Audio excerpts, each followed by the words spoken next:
So ಇವತ್ತಿನ recipe ಏನಪ್ಪ ಅಂದರೆ ಗಿಲ್ರಾಜ ಅಂತ ಹೇಳ್ತಾರಲ್ವ, ನಾನ್ ವೆಜ್ಜು ಕೋಳಿ.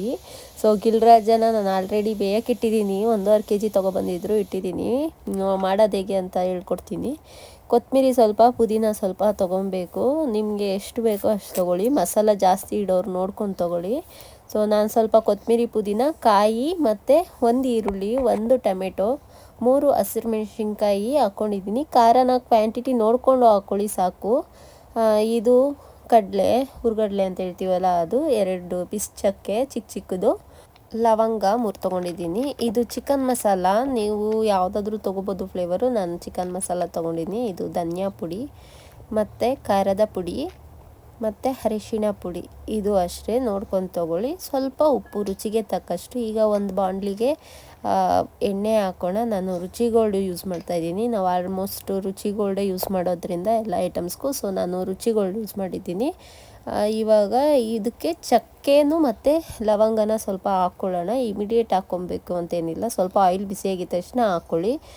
ಚಕ್ಕೆನೂ ಲವಂಗ ಹಾಕ್ಕೊಳ್ತಾ ಇದ್ದೀನಿ ನಾನು, ನೋಡ್ತಿದ್ದೀರಲ್ಲ. ಇದು ಸ್ವಲ್ಪ ಆಗಿದ ತಕ್ಷಣ ಮತ್ತೆ 1 ಈರುಳ್ಳಿ ಏನಿದೆ ಅದು ಮೀಡಿಯಮ್ ಆಗಿ ಫ್ರೈ ಮಾಡೋಣ. ಸ್ವಲ್ಪ ದಪ್ಪನೇ ಇರಲಿ, ಇದೆಲ್ಲ ರುಬ್ಕೊಳೋದಕ್ಕೋಸ್ಕರ ಈರುಳ್ಳಿ ಒಂದನ್ನ ಫ್ರೈ ಮಾಡ್ಕೊಂಬಿಡ್ತೀನಿ. ಆಮೇಲೆ ಟೊಮೆಟೊನ ಫ್ರೈ ಮಾಡೋಣ. ಇದು ಬ್ರೌನ್ ಕಲರ್ ಆಗಬೇಕು ಅಷ್ಟೇ. ಇದು ಬ್ರೌನ್ ಕಲರ್ ಆಗ್ತಿದ್ದಂಗೆ ಟೊಮೆಟೊನ ಹಾಕ್ಕೊಬೇಕು. ಸೊ ಇದು ನೋಡಿ ಇವಾಗ ಆಗಿದೆ, ಬ್ರೌನ್ ಕಲರ್ ಆಗಿದೆ ಅಲ್ವಾ, ಸ್ವಲ್ಪ ಸಾಕು. 1 ಟೊಮೆಟೊ, 3 ಹಸಿರು ಮೆಣಸಿನ್ಕಾಯಿ ಹಾಕ್ಕೊಳ್ತಾ ಇದ್ದೀನಿ. ಇದು ಅಷ್ಟೇ, ಸ್ವಲ್ಪ ಸ್ಮ್ಯಾಶ್ ಆಗುತ್ತೆ ಅನ್ನೋ ಥರ ಇದ್ದಾಗ ಮಾತ್ರ ಇದನ್ನು ಯೂಸ್ ಮಾಡ್ಕೊಳ್ಳಿ. ಇವಾಗ ಇದನ್ನು ನಾನು ಫ್ರೈ ಮಾಡ್ಕೊಳ್ತಾ ಇದ್ದೀನಿ. ಇವಾಗ ಸ್ವಲ್ಪ ಹುರ್ಗಡ್ಲೆ ನಾವೆಷ್ಟು ತೊಗೊಂಡಿದ್ವಲ್ಲ ಅಷ್ಟೇ ತೊಗೊಳ್ತಾ ಇರೋದು. ಇದನ್ನು ನೋಡಿ, ಇವಾಗ ಇದನ್ನು ಅಷ್ಟೇ ಸೇಮ್ ಹುರ್ಕೊಳ್ಳೋಣ. ಎಲ್ಲನೂ ಒಂದು 5 ನಿಮಿಷ ಹುರ್ಕೊಂಡ್ರೆ ಸಾಕು, ಜಾಸ್ತಿ ಏನು ಬೇಡ. ಇದು ಒಂದು 5 ನಿಮಿಷ ಹುರ್ಕೊಂಡ್ಬಿಡ್ತೀನಿ. ಆಮೇಲೆ ಸ್ವಲ್ಪ ಕಾಯಿನ ಸೇರಿಸ್ಕೊಳ್ಳೋಣ. ಕಾಯಿ ಅಷ್ಟೇ ನೋಡ್ಕೊಳ್ಳಿ, ಹುರ್ಗಡ್ಲೆ ಹಾಕಿದ್ದೀವಲ್ಲ, ಕಾಯಿಗೂ ಅಷ್ಟೇ ಸ್ವಲ್ಪನೇ ಹಾಕ್ಕೊಬೇಕು, ಜಾಸ್ತಿ ಹಾಕ್ಕೊಬೇಡಿ. ಆಮೇಲೆ ಎಲ್ಲ ಒಂಥರ ಮಸಾಲ ಜಾಸ್ತಿ ಆದಂಗೆ ಅನಿಸ್ಬಿಡುತ್ತೆ. ಇದೆಲ್ಲ ಮೀಡಿಯಮ್ ಆಗಿರಬೇಕು, ನೋಡ್ಕೊಂಡು ತೊಗೊಳ್ಳಿ ನೀವು. ಸೊ ಅದಾದಮೇಲೆ ನಾನು ಕೊತ್ತಂಬರಿ, ಪುದೀನೂ ಅಷ್ಟೇ ಫ್ರೈ ಮಾಡ್ಕೊತಿದ್ದೀನಿ. ಫ್ರೈ ಮಾಡಿಕೊಂಡು ಮಸಾಲ ರುಬ್ಕೊಂಡ್ರೆ ಟೇಸ್ಟು ಚೇಂಜ್ ಆಗುತ್ತೆ ಅಂತಾರೆ. ಸೊ ಟೇಸ್ಟ್ಗೋಸ್ಕರ ನಾನು ಫ್ರೈ ಮಾಡಿಕೊಂಡು ಹಾಕ್ಕೊಳ್ತೀನಿ. ಕೆಲವ್ರು ಹಾಕ್ಕೊಳ್ತಾರೆ. ನಿಮ್ಗೆ ಯಾವ ಥರ ಬೇಕೋ ಆ ಥರ ಮಾಡ್ಕೊಳ್ಳಿ. ಯಾಕಂದರೆ ನಾವು ಆಲ್ಮೋಸ್ಟ್ ಎಲ್ಲನೂ ಅಷ್ಟೇ ಮಸಾಲಾನ ಈ ಥರ ಹುರ್ಕೊಂಡೇ ಹಾಕ್ಕೊಳ್ಳೋದ್ರಿಂದ ನಾನು ಹಿಂಗೆ ಮಾಡ್ತಾಯಿದ್ದೀನಿ. ಈಗ ನಾನು ಧನಿಯಾ ಪುಡಿನ ತೊಗೊಂಡಿದ್ದೀನಿ. ನಾನು ಆರ್ಚಿನೇ ತೊಗೊಂಡಿರೋದ್ರಿಂದ ಆರ್ಚಿನ ನಾನು ತೊಗೊಳ್ತಾ ಇರೋದು 2 ಸ್ಪೂನು ಇಲ್ಲ 2.5 ಸ್ಪೂನ್ ಹಾಕ್ಕೊಳ್ಳಿ ಸಾಕು. ನಾನು ಹಾಕ್ಕೊಳ್ತಾ ಇರೋದು ನೋಡಿ, ನಾನು ಚಿಕ್ಕ ಸ್ಪೂನ್ ಯೂಸ್ ಮಾಡಿರೋದಕ್ಕೆ 3 ಸ್ಪೂನ್ ಹಾಕ್ಕೊಂಡಿದ್ದೀನಿ.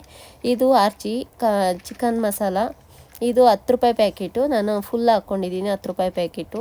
ಮಸಾಲ ಎಲ್ಲ ನೋಡ್ಕೊಂಡು ಹಾಕ್ಕೊಳ್ಳಿ, ಜಾಸ್ತಿ ಮಸಾಲ ಐಟಮ್ಸ್ ಸರಿ ತಿನ್ನೋಕ್ಕಾಗೋದಿಲ್ಲ. ಸೊ ಇವಾಗ ಇದು ಖಾರದ ಪುಡಿನೂ ಅಷ್ಟೇ 1 ಟೇಬಲ್ ಸ್ಪೂನ್ ನಾನು ಯೂಸ್ ಮಾಡಿದ್ದೀನಿ. ನಮಗೆ ಖಾರ ತಿಂದು ಅಭ್ಯಾಸ ಇರೋದ್ರಿಂದ ನಾವು 1 ಟೇಬಲ್ ಸ್ಪೂನ್ ಹಾಕ್ಕೊಂಡಿದ್ದೀನಿ. ಸೊ ಇದು ಅರಿಶಿಣ ಸ್ವಲ್ಪ ಹಾಕ್ಕೊಳ್ಳಿ, ಜಾಸ್ತಿ ಏನು ಬೇಡ, ಸ್ವಲ್ಪ ಅರಿಶಿಣ. ಇದೆಲ್ಲ ಫ್ರೈ ಮಾಡ್ಕೊಬೇಕು, ಕ್ಲೀನಾಗಿ ಫ್ರೈ ಆಗಬೇಕು. ಅಂದರೆ ಸ್ಮೆಲ್ ಬರುತ್ತೆ, ಮಸಾಲ ಉರಿಯುವಾಗ ಸ್ವಲ್ಪ ಸ್ಮೆಲ್ ಬರುತ್ತೆ. ಕೈ ಆಡಿಸ್ತಾನೆ ಇರಿ, ಯಾಕಂದರೆ ತಳ ಹಿಡಿಯೋ ಚಾನ್ಸಸ್ ತುಂಬ ಇರುತ್ತೆ. ಸೊ ಇದಾದಮೇಲೆ ಮಸಾಲ ಹಾರಿದ ಮೇಲೇ ನೀವು ಮಿಕ್ಸಿ ಜಾರ್ಗೆ ಹಾಕ್ಕೊಬೇಕಾಗುತ್ತೆ. ಯಾಕಂದರೆ ಅದೇನಾದರೂ ತುಂಬ ಹೀಟಿದ್ದು ನೀವು ರುಬ್ಬಕ್ಕೆ ಹೋದರೆ ಮಖಕ್ಕೆ ಸಿಡಿಯೋ ಚಾನ್ಸಸ್ ತುಂಬ ಇರುತ್ತೆ. ಸೊ ಆರಿದ್ಮೇಲೆ ಹಾಕ್ಕೊಳ್ಳಿ. ನಾನು ಇವಾಗ ಇದನ್ನ ಆರಿಸ್ಬಿಟ್ಟೇ ರುಬ್ಬೋದು. ಸೊ ನೋಡಿ ಈಗ ಆರಿದೆ. ಅದೇ ಮಸಾಲ ಫ್ರೈ ಮಾಡಿದ್ವಲ್ಲ, ಅದೇ ಬಾಣಲಿಯಲ್ಲಿ ನೀರನ್ನು ತೊಗೊಂಡು ಮಿಕ್ಸ್ ಮಾಡಿ ರುಬ್ಕೊತೀನಿ. ಸೊ ಇವಾಗ ಒಂದು ತಪ್ಪಲಿಗೆ ಆಯಿಲ್ ಹಾಕ್ಕೊಳ್ಳೋಣ. ಆಯಿಲ್ ಹಾಕ್ಕೊಂಡ್ಮೇಲೆ ನೋಡಿ, ಸೊ 1 ಈರುಳ್ಳಿನ ಕಟ್ ಮಾಡಿ ಇಟ್ಕೊಳ್ಳಿ. ಇವಾಗ ಇದನ್ನು ಸ್ವಲ್ಪ ಫ್ರೈ ಮಾಡಿ ಆಮೇಲೆ ಅದರ ಜೊತೆಗೆ ಸ್ವಲ್ಪ ಶುಂಠಿ ಬೆಳ್ಳುಳ್ಳಿ ಹಾಕಿ, ಆವಾಗ ತುಂಬ ಟೇಸ್ಟು ಚೇಂಜ್ ಆಗುತ್ತೆ, ಚೆನ್ನಾಗಿರುತ್ತೆ ತಿನ್ನೋದಕ್ಕೆ. ಸೊ ನೋಡಿ, ಇದು ಅಷ್ಟೇ ಸ್ವಲ್ಪ ಬ್ರೌನ್ ಕಲರ್ ಆಗ್ತಾ ಇರಬೇಕು. ಬ್ರೌನ್ ಕಲರ್ ಆಗಾದ್ಮೇಲೆ ನೀವು 1 ಟೇಬಲ್ ಸ್ಪೂನು ಬೆಳ್ಳುಳ್ಳಿ ಪೇಸ್ಟು ಮತ್ತು ಶುಂಠಿ ಪೇಸ್ಟನ್ನ ತಗೊಂಡು ಸ್ವಲ್ಪ ಫ್ರೈ ಮಾಡ್ಕೊಳ್ಳಿ. ಸೊ ನಾನು ಆವಾಗಲೇ ಹೇಳ್ದಂಗೆ ಕುಕ್ಕರಲ್ಲಿ ನಾನು ವಿಜಿಲ್ ಹೊಡ್ಸಿದ್ದೆ. ಇದು ಗಿಲ್ರಾಜ್ ಆಗಿರೋದ್ರಿಂದ ನಾನು 3 ವಿಜಿಲ್ ಹೊಡ್ಸಿರೋದನ್ನು ನಾನು ಇವಾಗ ನಾವು ಈಗ ಜಸ್ಟ್ ಏನು ಶುಂಠಿ ಬೆಳ್ಳುಳ್ಳಿ ಹಾಕಿ ಫ್ರೈ ಮಾಡ್ಕೊಂಡಿದ್ವಲ್ವ, ಅದಕ್ಕೇ ಡೈರೆಕ್ಟ್ ನಾನು ಹಾಕ್ಕೊಂಡು ಬಾಯ್ಲ್ಡ್ ಮಾಡ್ಕೊತಾ ಇದ್ದೀನಿ. ಮಿಕ್ಸ್ ಮಾಡ್ಕೊಳ್ಳಿ, ಸ್ವಲ್ಪ ಶುಂಠಿ ಬೆಳ್ಳುಳ್ಳಿ ಎಲ್ಲ ಆಗೋದು ನೋಡಿ ಇದು ಏನಪ್ಪ ಅಂತಂದರೆ ನಾವು ರುಬ್ಕೊಳ್ಳೋದಕ್ಕೆ ಏನೇನು ಮಸಾಲ ಹಾಕ್ಕೊಂಡಿದ್ವಿ ಅದನ್ನು ನಾನು ರುಬ್ಬಿದ ಮೇಲೆ ನೋಡಿ ಈ ಥರ ನೈಸಾಗಿ ಎಷ್ಟು ಚೆನ್ನಾಗಿ ಕಾಣಿಸ್ತಾ ಇದೆ ವಿಡಿಯೋದಲ್ಲೇ. ಇವಾಗ ನೋಡ್ತಾ ಇದ್ದಾಗಲೇ ಎಷ್ಟು ಚೆನ್ನಾಗಿ ಕಾಣಿಸ್ತಾ ಇದೆ, ತಿನ್ನುವಾಗನೂ ಅಷ್ಟೇ ತುಂಬ ಚೆನ್ನಾಗಿರುತ್ತೆ ಟೇಸ್ಟು.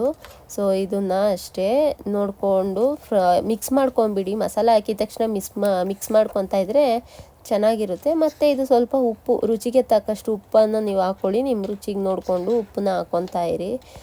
ನೀವು ಚಿಕನ್ನ ವಿಜಿಲ್ ಹೊಡೆಸುವಾಗನೂ ಉಪ್ಪು ಹಾಕಿ ವಿಜಿಲ್ ಹೊಡೆಸಿ, ಯಾಕಂದರೆ ಚಿಕನ್ಗೆ ಉಪ್ಪು ಹಿಡೀಲಿ, ಚೆನ್ನಾಗಿರುತ್ತೆ ತಿನ್ನೋಕ್ಕೆಲ್ಲ. ಸೊ ನೋಡಿ ಇವಾಗ ಆಗಿದೆ, ಆಲ್ಮೋಸ್ಟ್ ಆಗಿದೆ. ಇದು ನಾನು ಸ್ಲೋ ಮಾಡಿದ್ದೀನಿ, ಸ್ಟವ್ನ ಸ್ಲೋ ಮಾಡಿರೋದ್ರಿಂದ ನಿಧಾನಕ್ಕಾಗಲಿ ಅಂತ ಆಗಿದೆ. ಇವಾಗ ನಾನು ಬೌಲ್ಗೆ ಸರ್ವ್ ಮಾಡಿ ತೋರಿಸ್ತೀನಿ ಯಾವ ಥರ ಇದೆ ಅಂತ ಅಂದ್ಬಿಟ್ಟು. ನೋಡಿ ಎಷ್ಟು ಚೆನ್ನಾಗಿ ಕಾಣಿಸ್ತಾ ಇದೆ ಅಲ್ವಾ. ಸೊ ಇಷ್ಟೇ ಗಿಲ್ರಾಜ ಮಾಡೋದು ಚಿಕನ್ನು. ಗಿಲ್ರಾಜ ಮಾಡ್ಕೊಂಡು ತಿಂದು ನೋಡಿ ಹೇಗಿರುತ್ತೆ ಅಂತ. ಸೊ ಫಸ್ಟ್ ಟೈಮ್ ನಾನು ಗಿಲ್ರಾಜ ಮಾಡಿರೋದು. ಇದು ರೆಸಿಪಿ ಅಪ್ಪನ ಕಡೆಯಿಂದ ಬಂದಿರೋದು. ಅಪ್ಪ ನಂಬರ್ 1 ಕುಕ್ಕಿಂಗ್ ಆಗಿರೋದ್ರಿಂದ ನನಗೆ ಅಪ್ಪಯಿಂದ ಬಂದಿರೋದು. ಸೊ ನೋಡಿ ಎಂಜಾಯ್ ಮಾಡಿ ತಿನ್ನಿ. ಇಷ್ಟ ಆದರೆ ಲೈಕ್ ಮಾಡಿ.